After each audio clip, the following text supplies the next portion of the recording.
Read before proceeding. Yeah. First, they bought donor sperm over the internet. We're thawing it for 10 minutes. I'm See gonna the temperature. see what the temperature is. Then after it arrived in the mail, they thawed the sperm to 99 degrees. 99. How did you inseminate Thomas?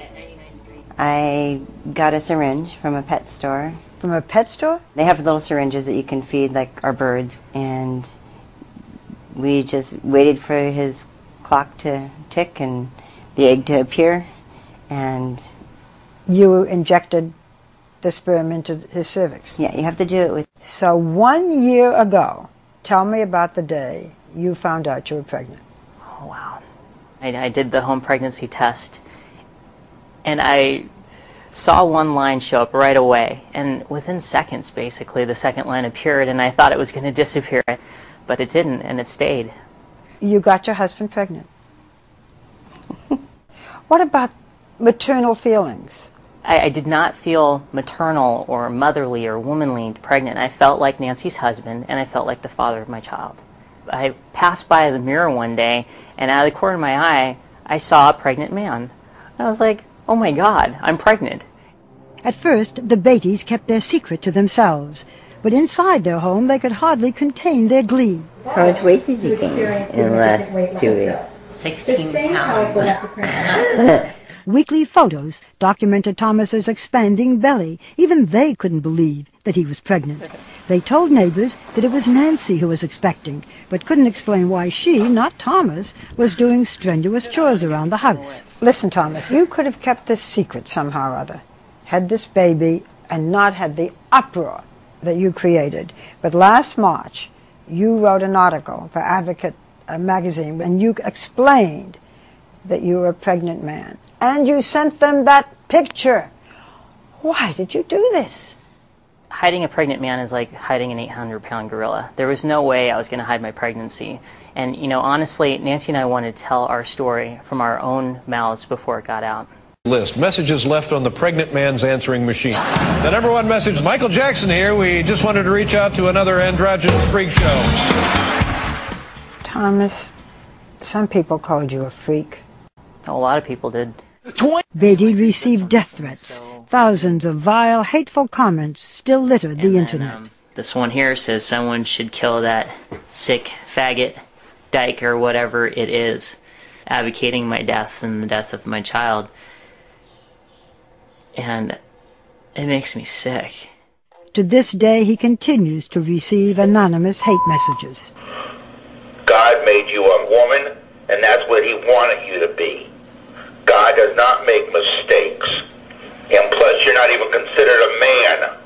You're an it. And the state of Oregon should take that baby away from you. You sickos. I didn't realize there'd be such a negative backlash. People said that my baby's an abomination. Are you afraid for your safety? We are aware of what's out there. We understand that there's a lot of hate in the world and there are crazy people. But we can't let fear rule our lives. Before his appearance on Oprah, Beatty says representatives from several gay and transgender groups warned him not to do it. There's 6 different organizations on the phone doing a conference call with us saying, you can't go public, you can't talk about this, you need to hide, you need to be embarrassed. Don't let them see your pregnant belly. Here we go. For 40 hours, Thomas labored. The Beatty's own video camera, a professional photographer, and a British documentary crew captured the event. We need to have a baby, Thomas. Yeah. Oh, right on that. You had a vaginal birth. You did not have a cesarean birth. Describe the moment your baby was born. When I saw her fall into the doctor's arms, my first response was fear because I didn't see her move right away. But she suddenly, a leg or an arm moved, and then there she was, and she let out this soft cry. They named the baby Susan after Thomas's late mother. Did you cut the umbilical cord? I did. It hurt like hell. Thomas, are you the baby's mother or the baby's father? I am my daughter's father, and that's all I'll ever be to her. Nancy is Susan's mother. But it wasn't your sperm. It was your eggs. Eggs are associated with woman, the mother. Sperm with the father. Sweet pea. Oh, nice. Nice. Thomas Beatty is only one face of transgender families. There are so many ways for transgender people to make families. Stephanie Brill is a San Francisco-based author and a nationally recognized midwife, specializing in assisting gay, lesbian, and transgender people conceive and deliver babies. What does the Thomas Beatty story tell us? What is the significance beyond the shock value? Well, I think that what it's helping us to do is understand that the face of family is changing.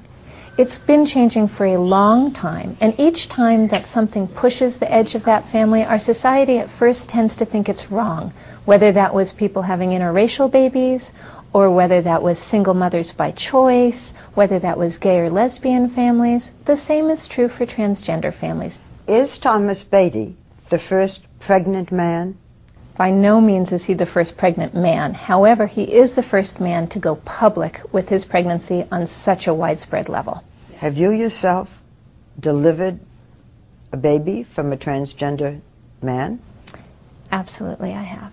When was the first time? 8 years ago. Why haven't we heard about it? Well, I think that most transgender men who choose to be pregnant are simply choosing to make a family. They're not choosing to be celebrities, and so they haven't wanted to go public about this. How many would you say there are? I know of at least 35, 40 men myself, and there'll be many more to come. A gay male couple that got to have a child the old-fashioned way. How is that possible? Leif is biologically male, but while Andy is now a man, he used to be a woman. I am Antonio's biological mother on his birth certificate. Good job. Antonio was born with a father and a mother. Sometimes people put us in a box that they have in their mind already, and other times the questions get a little more specific or complicated. It's, are you married? I say, yes, I'm married. Oh, where's your wife? I say, well, it's my husband. And they say, oh. And then they look at Antonio, and then they look back at me. And they, so did you do the whole surrogate mother thing? And I say, no.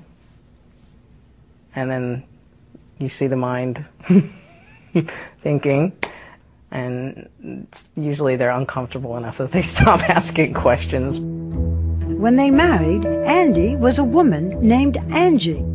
But by then, she was already struggling with the feeling that she was really a man. Angie delayed her transition in order to get pregnant. It was sometimes funny to me to look in the mirror and see this pregnant person because I just didn't see myself that way. About a year after Antonio was born, and with Leif's support, Angie became Andy. He began taking testosterone and had his breasts surgically removed. Is she a good baby? She's a great baby. Yeah. She's really happy all day long. Life in the Beatty's home is pretty typical. Thomas tends the garden, Nancy breastfeeds the baby. They change her, bathe her, dress her, and play with her.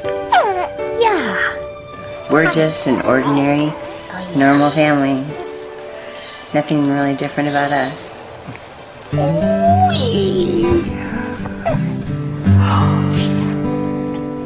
But we have this little book. It's Mr. Seahorse by Eric Carle. It's a picture book where it shows a male seahorse delivering babies. And I read that to her all the time, and I point to the picture at the end of the book where Mr. Seahorse has his babies and say, this is what I did with you, Sweet Pea, and you're just that one special seahorse. Beatty says his father has completely shunned him, and that one of his brothers told him before the birth that his child would be a monster. I feel sad that they're not there to embrace our family, to be a part of theirs. I have not gone back on testosterone yet. Are you menstruating now? No, I'm not. Do you want to have another baby? We do, and that's the reason why I'm not back on my testosterone. We figure we want Susan to be a big sister. Have you been inseminated yet? Yes, I have. When?